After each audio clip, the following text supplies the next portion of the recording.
Good vibes ngang muli ang hatid sa publiko ng anak ng celebrity couple na sina Jessie Menjola at Luis Manzano na si Baby Isabella Rose Manzano o Baby Peanut dahil sa tila pang-aasar nito sa kanyang daddy. Sa pamamagitan ng Instagram account ng aktor at TV host na si Luis Manzano ay masaya nitong ibinahagi sa publiko ang isang kwela at nakakatuwang video ng bonding moments nila together ng kanyang anak na si Peanut. Sa video na naibahagi ay mapapanood na masayang nakikipagkulitan at nakikipaglaro si Peanut sa kanyang daddy kung saan ay panay ang takbo at sigaw nito ng mango sabay lapit sa kanyang ama at kinagat pa ito sa hita. Kinatuwaan naman online ang naging reaksyon ni Luis Manzano sa ginawang ito ni Peanut dahil tila inaasar nga umano siya ng kanyang anak sa pagsabi nito ng mango at kinagat pa siya nito na parang hinog na mangga. Sa naturang post ay mention pa ni Luis ang misis na si Jessie kung saan ay biro pa nito na sana ay pagsabihan naman si Peanut.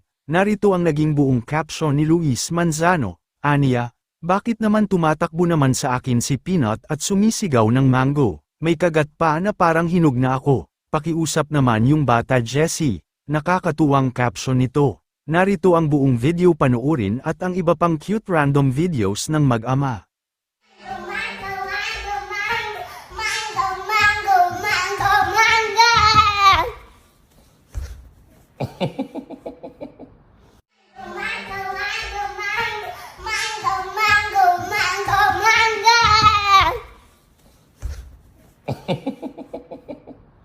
Mama, I'm done eating and drinking orange.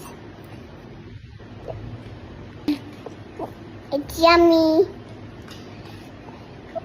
Orange juice. Yes.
Sino po ang takaw?